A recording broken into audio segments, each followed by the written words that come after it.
You've built a successful life, but now what? Welcome to the Gen X Collective podcast. We're for men who are navigating midlife with purpose, health, wealth, family, work, and the mark you've made on the world. We're talking about the stuff that really matters with experts who have solutions, advice, and a sense of humor. And now, here's our host, Laurent Truc.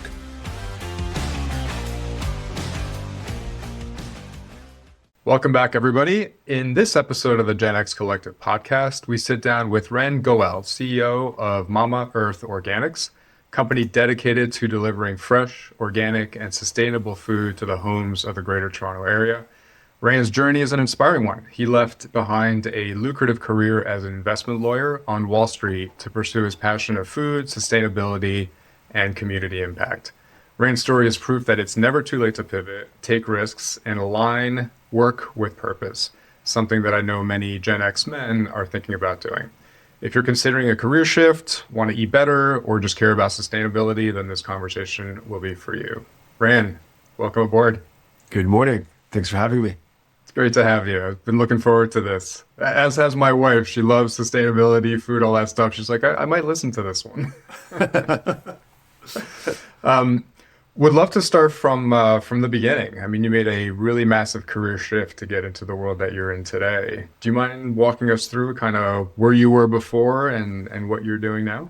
Sure. Yeah, I went to law school here in Toronto, and at the time I was kind of deciding between what career path to go on to, and I ended up going into corporate law, so working in as it were, private investment law in New York City. Coming out of law school, I had a whole bunch of debt to pay off, so I figured I could pay it off quicker working in New York and probably have a better time doing it. And so that's how it started. And so I get there, it's 2007, and of course this huge financial crisis is brewing. Then nobody seemed to have, or very few people obviously seem to have known about.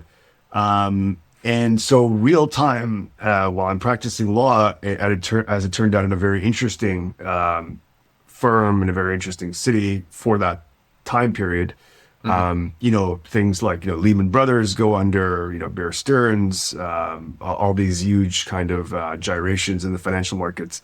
And for me, it was interesting professionally, especially because I didn't actually get fired, which a lot of people did at that time, all these things would happen. So I didn't get fired, which was great. And the work was pretty interesting because there was a lot of these private investment pools, dealing with these financial markets.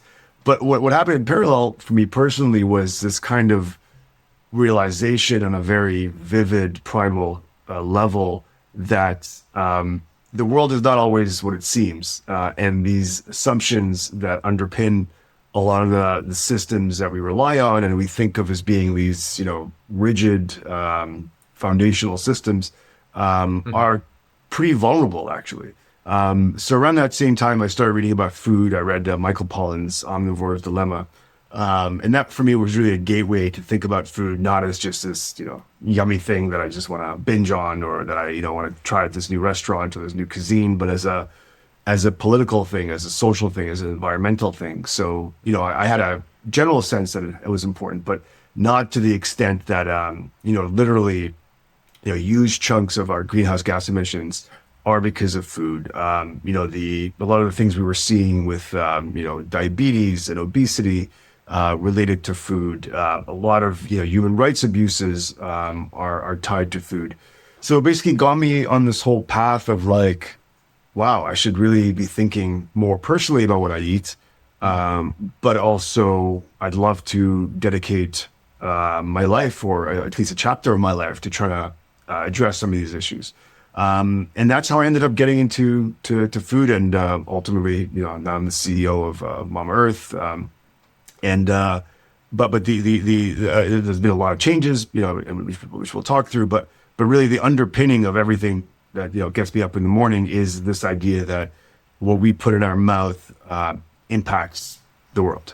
Yeah, that's incredible. That's a great story. So you're in New York. You're probably working long hours. I worked in New York for a decade. I know it's not 9 to 5. And you read this book. Was the book the catalyst, or were there other aspects in your life that really made it like food is what I need to focus on? The book was really the Omnivore's Dilemma was really my first kind of foray into thinking of food as like a political, social thing. But around that same time, I started reading a lot about, factory farming. So this is a time, the heyday, I think, of like these food documentaries where suddenly you were like, oh, wow, this is how my meat is being produced. And corn is in everything that we eat. And you kind of start realizing that, our food is safe in a very narrow technical sense, as in it will not kill you right after you eat it. But it may kill you, in the years after you eat it, So that I think it was this time when it was a large amount of consciousness raising. And I think we kind of forget how far we've come as a society over the last 10, 15, 20 years of, you talk to the average person now and they know what food miles are. The idea that, a lot of our food's going far away and that animals are being treated a certain way. As much as we don't necessarily know all the details, I think there's a much better sense of it. So at the time, for me, it was an awakening. It was like, wow, this is powerful. This is powerful. And there's, I think the thing that struck me about it in particular was that you can't get away from it, meaning that, we're all in varying ways plugged into this very conventional food system, whether it's, where you shop for groceries or where you go out for lunch or dinner. And unless you really go out of your way, it's hard to get around it, number one. And number two, for me, I'm from Israel originally. And for me, I think I had a very strong sense of what food could be because of how I grew up. My grandparents grew up in these communal farming communities. Okay. Whenever when I live there, when I visit, the food is much fresher, etc. And so for me, it was also a question of like, oh wow, this is actually something that if we produce our food more locally, more ethically, it actually tastes better. And so that's the other part of it. It was like I'm a very win-win kind of person, sure. and I felt like this was something that we're kind of shooting ourselves in the foot as a society. Excellent. I definitely wanted to dive into the importance of sustainability, food, and all that, get your perspective on that. At the same time, since we're kind of talking about career shifting, so the audience being Generation X, men, a lot of them get to this point in life around, what have I done with my life? I've been in this career, I've been checking in, checking out, and I've never really had something I've been passionate about. So you made that change, you made that shift. And that's not an easy shift to do. And as you get older in life, it's that much more difficult, right? You got routine, you got, hey, I know this. Am I really going to reformulate my knowledge? Am I going to go through training? So can you talk a little bit about how did you do that? So when you made the decision that I'm going to move into something different, was there more training you had to do? Did you say, hey, fresh chapter, I'm moving to Toronto, I'm starting this? And like, what were the steps? So I think number one, and this is honestly number 1, 2, and 3, is that you need to know the why. So for me, what really animated me and animates me to this day is this idea of tackling the world's to-do list. So, this is, I think there's a tendency amongst people doing, public interest work or, trying to make the world a better place, for lack of a better phrase. I think there's a tendency to throw shade at people who are not doing that or not explicitly doing that. And for me, it's less about, being self-righteous. It's less about saying, hey, this, being an investment banker is not adding to society, or being this or that profession is not. It's more about, spending as much of your time as you can, allow yourself to, personally, to tackle the world's to-do list. And to me, the world's to-do list is a lot to do with, things like, basic human dignity, being able to have a well-paying job where you're treated fairly, to have access to a clean environment, a green space, minimizing our greenhouse gas emissions so we don't leave a bit of a gong show to our grandkids. So to me, it's first of all like narrowing down what you're passionate about on that list, if you will, and each person will have their own take on that. So I think that's the number one, is to figure out your why. And number two, I think, is then not to necessarily get yourself in this binary choice making, where you feel like, either I'm going to continue on my path of being an investment lawyer in my case, or, I have to, quit my job, sell all my possessions and go volunteer in Mozambique. So I think that the key thing for me, that I think a lot of people have this preconceived idea, and again, a lot of it pushed by this like self-righteous kind of community saying, hey, you should do this, you should do that. I think it's like, what can you do to move the ball forward? And it's less about, whether you're spending 4 hours a week doing it or 40 hours a week doing it, or, like me, 60 or 70 hours a week doing it. Right, it's more about what impact can you actually have given, where you're at. And I think that's the key thing. So for some people, it might be, doing what I did, jumping ship and starting a business. And for some people, it might be jumping ship and trying to, get into the nonprofit sector. But for some people, it could be just spending 4 or 10 hours a week advocating for the change, right? Politically, or joining a board.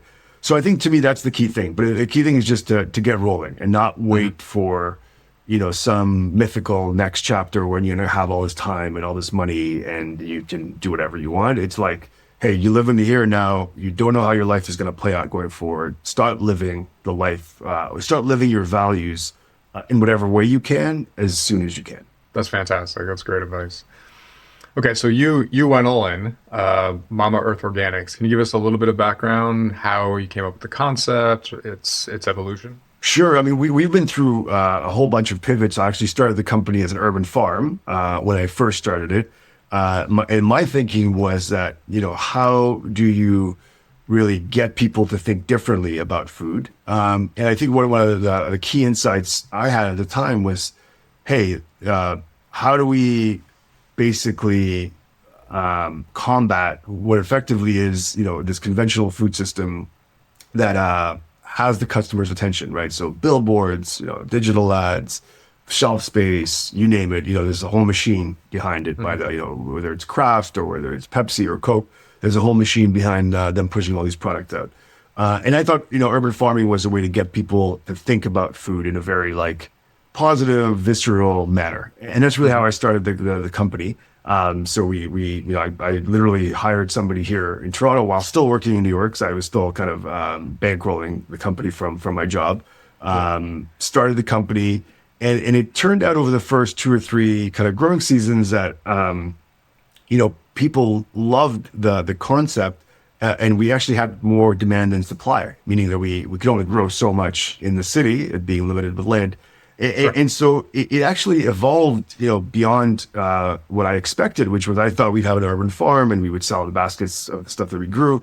But quickly, it turned out that way more of our revenue ended up being from other farmers' products that we brought in to supplement what we grew than it was what we grew. So over the years, it actually became essentially a direct-to-consumer online grocery play. From a sourcing perspective, always sourced as local as possible, organic, sustainable.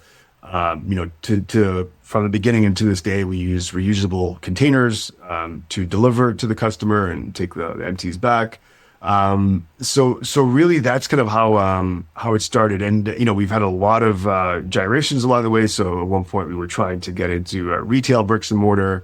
The pandemic kind of botched that whole plan. Sure. At one point we were really into processing a lot of our own products, so baking and cooking and whatnot. And then we realized there's, and that's a big difference from 10 years ago, a lot more great artisans and producers out there trying to bring their product to market. And that's really what I think if you're going to step back and think about what we're trying to do is, going back to my comment earlier, that it's hard to get away from the conventional food system. You'll walk into your Loblaws or Sobeys or any restaurant, and it's hard to say, hey, I want local, organic, sustainable, etc. food.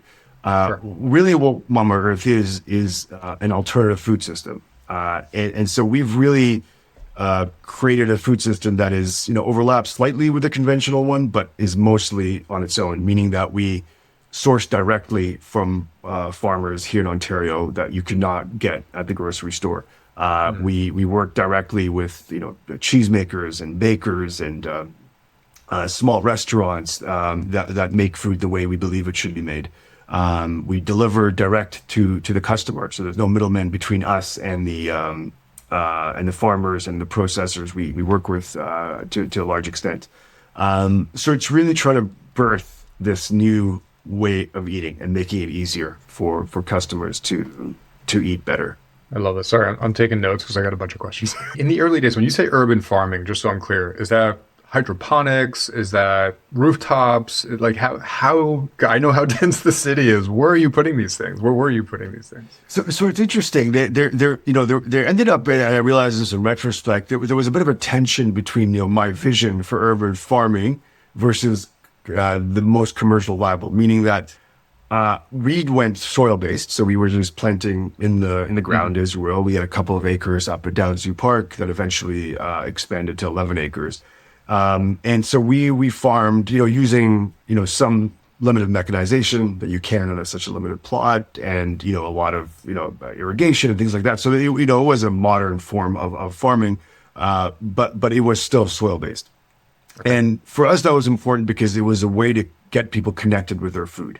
So while hydroponic farming, which, if people in the audience don't know, basically means you're growing the plants of various kinds in a liquid, essentially. The roots are suspended in a liquid that provides all the nutrients the plant needs, and it's a controlled environment, either in a warehouse or in a greenhouse, where humidity and temperature and light, et cetera, are all controlled.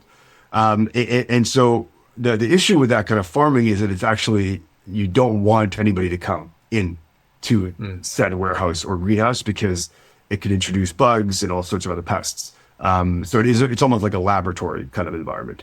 And for what I wanted to do was to be a place where you could do workshops and bring your kid to come and pull the carrot out of the ground and really get, involved with the food in a very kind of, literally get your hands dirty kind of way. And so that ended up limiting actually how much we could grow, because there was only so many, acres in a city like Toronto. But it did mean people could be more involved in it. I think the interesting thing of urban agriculture over the last 10, 20 years has been that I think you've seen more and more urban farming projects in the nonprofit side. So soil based in the nonprofit side. So you'll see nonprofits here in Toronto like Food Share or Black Creek Community Farm establish these urban farms that have been really good ways to build community and do programming. The commercial side, you've seen limited, but now some great examples that have kind of stood the test of time of hydroponic operations that are either in a warehouse, in a greenhouse, or the coolest of all, in a greenhouse on a roof. So you have Lufa Farms over in Montreal doing that, I think, very, very successfully, which is super cool and a super local, obviously, and in a place like Canada, a great way to grow food over the winter year round. Yeah. Is there something to be said around soil quality and going hydroponic a benefit versus not, or is there a deficiency by going hydroponic versus soil based? It's interesting. It's a big debate. So I will say, if you kind of step back from a nutritional perspective, right? Your mother tells you to eat your veggies, right? But the reality is, it's much better to eat your veggies than it is almost anything else, right? So that we can say definitively. Step one. But it is also true that not all veggies are created equal from a nutritional perspective. And so you see that both in terms of obviously the miles that foods traveled. So certainly the more local the food, the better. So there's just general finding that the longer food travels, basically the longer it's no longer on the vine, and the longer it's from harvest, the less nutrition there is in different metrics. So that's number one. And number two, there is also some science around soil-based being more nutritionally dense than hydroponic, because it includes like the full spectrum of what soil has to offer, whereas The solution they use for hydroponic is very geared towards, growing as fast as you can, essentially. So I think there is probably some evidence that soil-based is better. All that said, I do think we do tend to start nitpicking and getting ahead of ourselves a bit, meaning that I really believe that the best advice, that you can get, and Michael Pollan, summarizes this very well, is, eat real food. Mm-hmm. And I think that's really the crux of it. The choice for 99.9% of us is not between, do we eat the local soil-grown organic tomato, or do we eat the imported hydroponic Mexican tomato? For most of us, choices are like, hey, can I maybe not eat that pizza, or not eat that other carb, highly processed food? And so I'm a big believer in trying to simplify things for people. Sure. And I think so the best advice is listen to your grandmother, eat your veggies, no matter where they come from. Certainly if you have, more time on your hands and care enough, eat that soil-based kind of tomato that's just been harvested. Curious, you were saying Mama Earth has gone out and created a network of farmers to provide kind of fresh, local vegetables that you would not be able to get at the grocery store. So where did these farmers sell their products before? Was it uber local, I guess? They were not part of the, what is it? There's 5 supermarket brands in the country or whatever that is. They just didn't have the volumes to be able to submit to those bigger players. Yeah, so it's interesting, like, and you speak to this. It's happened, it's kind of like boiling the frog. So basically, what's happened over the last 3 or 4 decades is, and it doesn't just happen at once, but over time, these small and medium-sized farmers have found themselves without a wholesale outlet for their product, right? As our grocery industry has consolidated. So it used to be that, they could knock on the door of this or that grocery store, say, hey, do you want my product? And they'd have a chat with the produce manager and they'd say, yes, let's go. That doesn't happen very much anymore. There's very, very few independent grocers left in Canada, certainly in a place like Toronto. So these small, medium-sized farmers basically only have 2 or 3 choices of how to move their product ultimately. So a lot of the action for them now is on direct sales. So whether it's through farmers markets, a farm stand, or what's called community shared agriculture, CSA, where they sell a box of produce. So a lot of farmers still kind of rely on those. And those are, in a way, they're great because, it allows the farmer and us, the consumer, to connect. So we meet them at the farmer's market. We go pick up our CSA box from the farm. We grab our eggs from that farm stand. So in some ways that's great, but in another way, it really forces farmers to be not just farmers, but also to do stuff like branding and logistics, driving to the farmers market, and for you how to merchandise everything. And so in many cases, these channels are very challenging for farmers, depending on who they are. So that's like the kind of one basket, and the other basket is the small wholesale opportunities they have. And so, the role we play for a lot of our farmers is we're often one of the largest, if not the largest, wholesale account.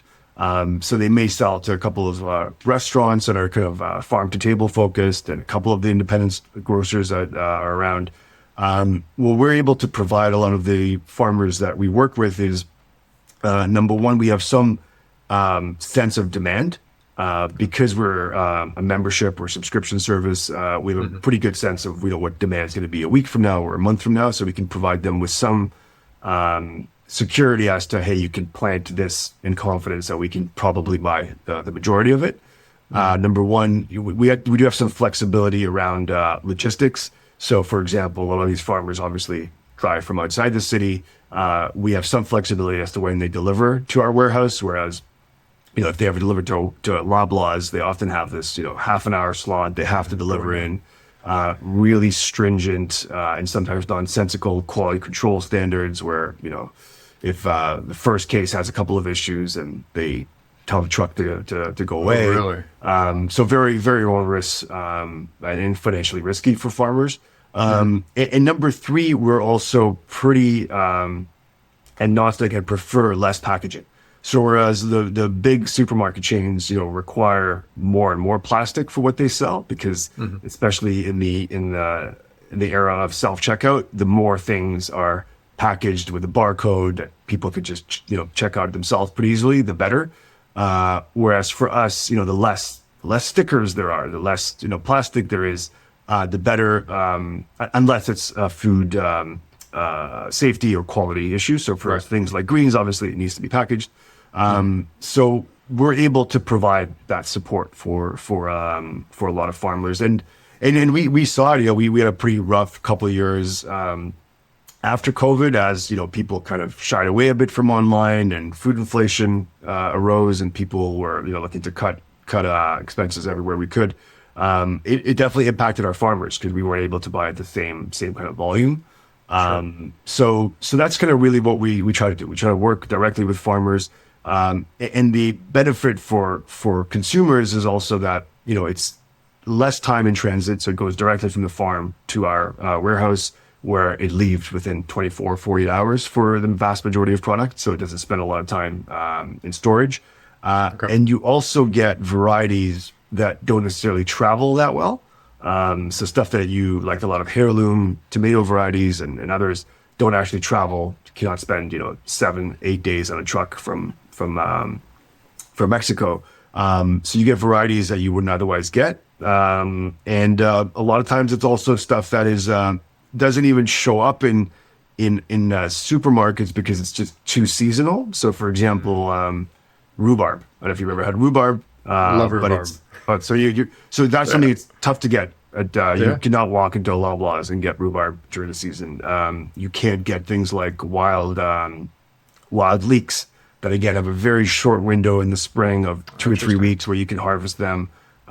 Things like garlic scapes, which most people don't know about, but it's a part of the garlic plant that comes up in the spring that you harvest around June or so. It's kind of a cross between garlic and spring onion, if you will. So think of a spring onion, a bit more rigid and tastes more like garlic. So it's a great way to add to your stir fries or something like that.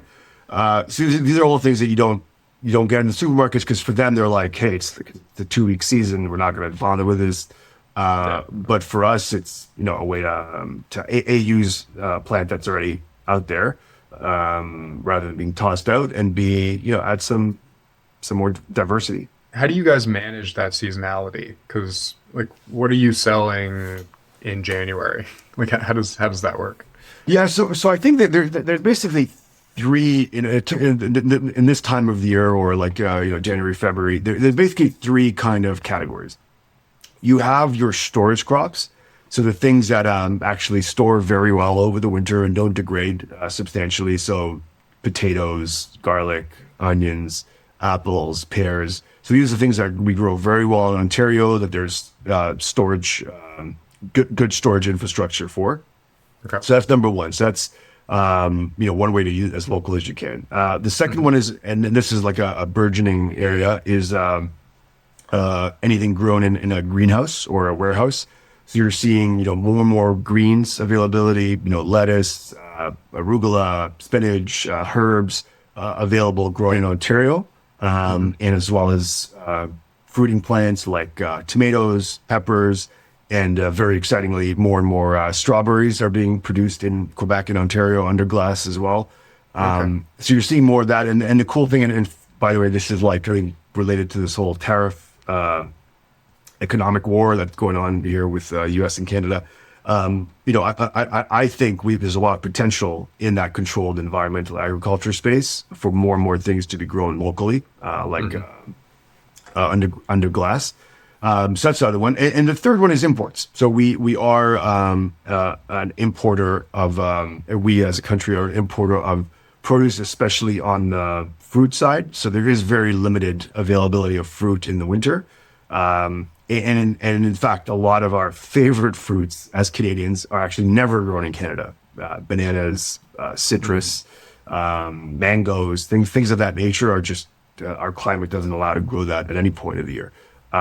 So there is always an importing piece of it. And And, my own journey has been around this idea that, I started off very like, has to be local, no matter what, eat garlic all winter.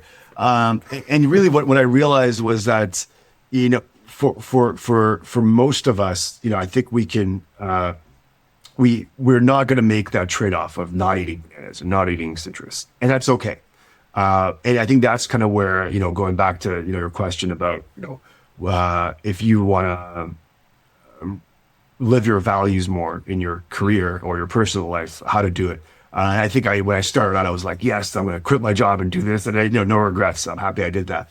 But I think there's a balance to be struck, and there's nothing inherently evil or bad about bringing in citrus, especially if it's, not flown in, if it's brought in by boat, or if it's fair trade, especially. So the bananas that we sell are all fair trade.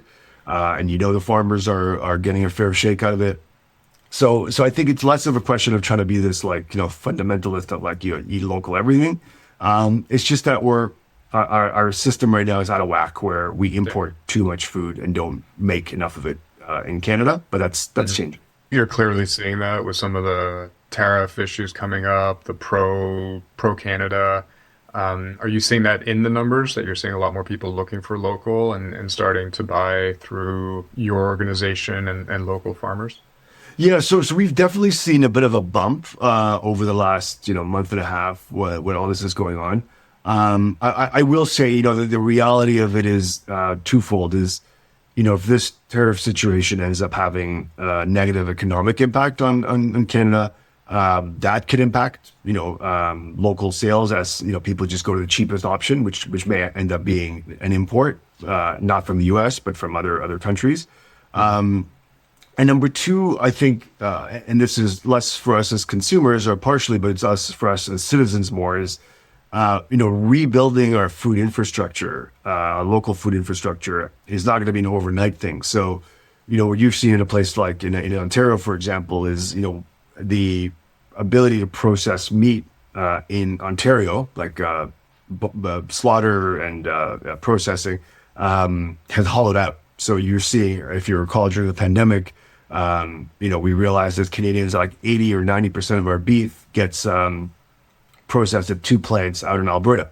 And we have, less and less processing capability here. And you see that in specific kind of verticals. So I will say what I hope this moment creates is a sustained commitment to kind of recreating that in a better way than it existed before.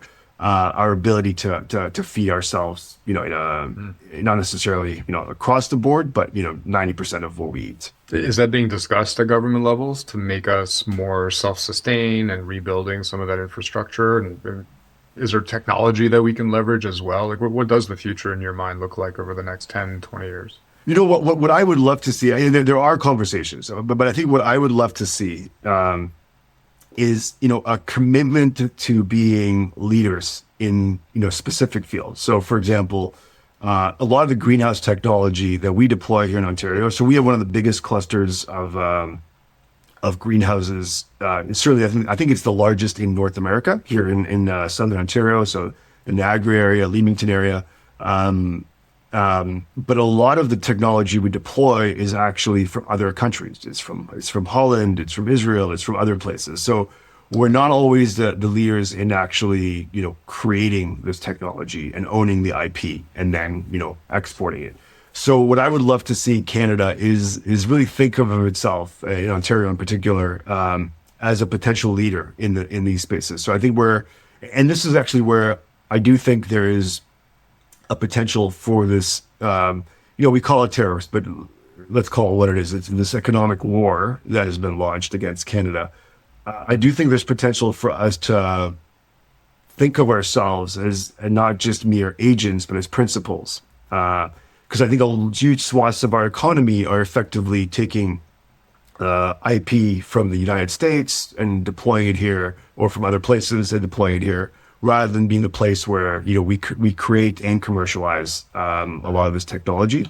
So certainly, I think controlled environmental agriculture is one of them, but it could span a lot of other places. Where like plant-based protein is another example. Like we're a huge producer of legumes, we should be leading the fight over there. So I do think that there's a conversation, but I think the reality of it is this does not happen in one election cycle. It does require, investments over time. But I do have a sense that we're getting a good kick in the ass. I think we're about to get a good kick in the ass, honestly, Yes. And I think that will change minds and realize that, hey, we need to be creating our own IP and have these like world leading clusters, including within the food industry. I love that. That makes total sense. Total sense. When you look at Mama Earth Organics, what does the next 10, 15 years look like? Like, where are you guys growing? What's kind of your, and I don't know if I won't call it an end state, but your arrival, what does that look like? So for us, I think it's a two major themes. So overall, we're looking to grow. We're looking to support more farmers and more artisans, more processors who are growing food and making food sustainably, and other side, getting to the customers. But I think there's really two pieces of it. I mean, one of them is to break beyond, if you want to call it rules of thumb or what people think is the conventional wisdom around what it means to eat more sustainably. Meaning, for many years it's been around eating local and eating organic, and those are very, very important. But I think we need to ultimately be very evidence based. So I'll give you an example. For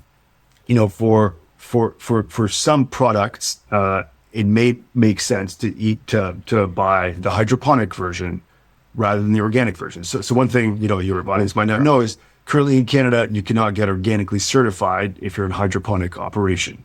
So you can grow hydroponically without using pesticides.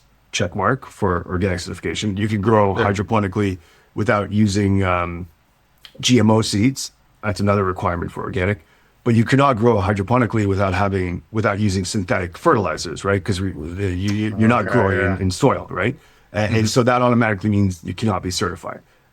So for us, I think it's pushing beyond what over the last 20, 30 years, people have thought created an equivalency between organic and healthy, organic and sustainable, which there's a lot of overlap, but really pushing beyond that and thinking through, how do we grow our food most sustainably and most healthy? So I think that's the one thing that we really want to push forward on, and really just support the most cutting edge producers and processors out there, and help educate our customers around that, why we're sourcing from them. Because I think people do have this sense of this romanticization of, hey, like if it's farmed the way it was farmed 100 years ago, that means it's better. And it doesn't mean it's better, and certainly doesn't mean that it's more efficient, and often doesn't mean that the farmers' lived reality is really good, right? If they're not availing themselves of all the technological tools that are out there. So that's number one. And the second thing that we were very, very excited about is AI and machine learning. So what's happened over obviously the last 3 years since ChatGPT kind of burst onto the scene, is what's happening is the cost of developing software and the cost of drawing insights from huge pools of data has gone down. So these things, it's not that this wasn't happening before in the grocery sector, meaning large conglomerates leveraging data, gaining insights from them using machine learning and some aspects of AI. But I think for the first time, it's becoming more democratized for a company like us. And so we think there's going to be a lot of opportunity around the idea of making people's lives easier, basically automating their shop based on their goals and their eating patterns, being able to suggest recipes that work for them given what their goals are, their household size, have kids and not have kids, do they have dietary preferences, do they just get a cholesterol warning from their doctor? Right. So we think there's a lot of opportunity, and we're starting to play around in that sandbox, and I'm very excited because it's one of these things that I think really can add value. So I think a lot of what we're seeing and we'll see on the AI side is solutions looking for a problem, frankly.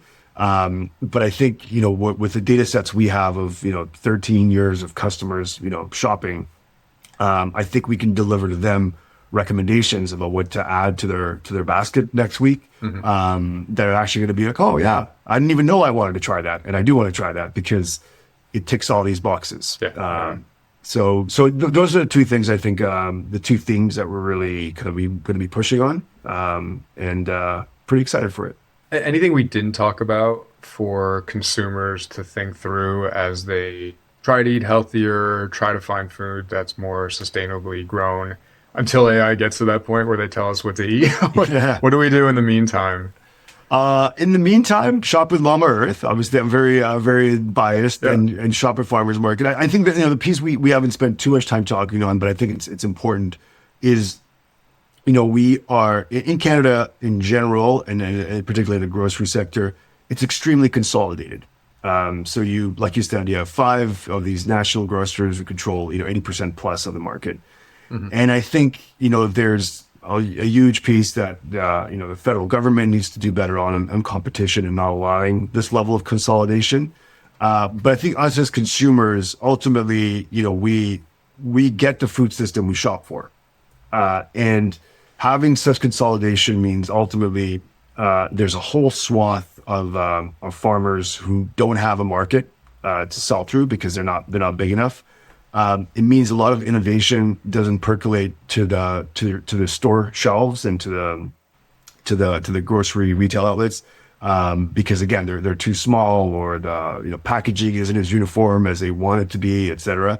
So I really believe, not to say that we don't have huge grocery companies anymore, but this idea that literally 80% of our dollars go to these 5 companies, and 2 of those 5 are controlled by families effectively. Yes. I think it's a huge problem, and it's just it's an invisible problem, I think, for most people, because they don't think about it, or there's so many of these banners under each of these conglomerates that you don't really realize, hey, No Frills is the same as Loblaw, is the same as T&T, is the same as and so that's the biggest thing. I'd say, just support the little guy whenever you can, whether it's a farmer's market or your local bodega or a company like Mama Earth. That is supporting a much more diverse and dynamic kind of ecosystem of farmers and processors. That's great. Actually, for the listeners, if you didn't realize where your food was coming from or who owns the infrastructure, there's a bunch of visuals online, and it's kind of sad when you think that there's really just 5 people controlling everything. It's pretty nuts. It's an oligopoly. Perfect. Pivoting just slightly. So you've done what many people envy about doing a midlife pivot, which is not hard. We talked a little bit about it when we started off. Any advice? It's a risk. How do people kind of prepare themselves for taking on that level of risk, or is it not a risk? Tell me your thoughts on that. Yeah, I think probably the biggest thing is, depending on your situation, make sure your partner is on board. So you say envy, but I'll say from what I've seen, and certainly my personal experience has been, when you don't have that, it's not a good thing. So, I've seen a lot of, relationships crumble and divorces, et cetera. You don't all know exactly this is why it happened, but there's good reason to believe that, but for an entrepreneurial venture gone wrong, or sometimes gone right, but still financially right, but still it meant the person was, working 8-hour weeks for 10 years or 15 years. So I think that part is probably not talked about enough. That's important. I think the other piece is, don't necessarily follow your passion, follow your talent. I'm a big believer in that. I think make sure you're good at whatever you're passionate about, or at least can get good at what you're passionate about, because I think passion in and of itself is not enough. And I think food is a particularly dangerous place for a lot of people, right? Because they love food, or they love cooking, and they suddenly think, I'm going to start a restaurant, or I'm going to package my grandmother's recipe and try to sell it to Loblaws or something. And it's a very, so I would be, especially with food, I'd be very careful. And the last thing I'd say is that, again, it does not need to be this binary thing. And it could be something that organically happens on the side. So I think a lot of advice is around this idea of hey, quit everything and do this. the reality of it is, I could do that when I did it because I had a career to fall back on, like a legal career that I thought I can, resurrect if I needed to. Number two was before I had kids. So, no issue with dependence and things of that nature at that time. And number three, I'm a mentally, physically healthy person. And so I think often the people who say, hey, just jump out and do that are pretty privileged on all three of those accounts. And so it's okay not to do that. It's okay to say, I'm going to start this on the side, take a few courses in this thing I want to do, or join this board, or do a side project, a store on Etsy or in Shopify and see where it leads. I think that's okay. Give yourself the grace to know that, hey, maybe it's not just, sometimes it is fear that's ruling our decisions. But sometimes it's, actual good reasons why you cannot quit your job right now. Because you have kids and your partner's on board with it, or your passion may not intersect with your talent, etc. Any last words of wisdom around mindset somebody has to have to prepare themselves for some completely different, even as a side hustle, like you definitely have to change your mind frame in terms of I'm starting this. How did you go through that? What are some of the mindset thoughts that you have? I think the biggest challenge for me, not the biggest, one of the biggest challenges for me to make this transition was going from a place of a career, especially in the law, that was pretty linear and clear that, if I did well here, I'd go, and I'd kind of climb, to a place where all bets were off. So one is like this idea, this self-identity I had as a lawyer, and now suddenly I'm a entrepreneur, I guess. And people are kind of going, okay, what are you doing? So I think you have to prepare for that. Like, you're not necessarily going to get good feedback. And you have to be, that's why I say the why is where you have to start, because it has to be intrinsic ultimately, because, you might get people thinking you're crazy, or you might get people, being very supportive, but in a very kind of superficial way. And so I think you have to be really ready for that. You have to be like, okay, this is what I'm doing. And, my mom or my buddy or whoever I meet on the street may or may not understand why I'm doing this, but I know why I'm doing this. So that's the fire that gets me going. So I think that's probably honestly the biggest thing. And the other thing is obviously financially, the more of a cushion you can create for yourself, the better, right? Ahead of making jumping ship like this. So in my case, I bootstrapped the business for the first 4 or 5 years. And at that point, it made capital raising much easier because we already had revenue, we had a business model, we have started generating cash flow.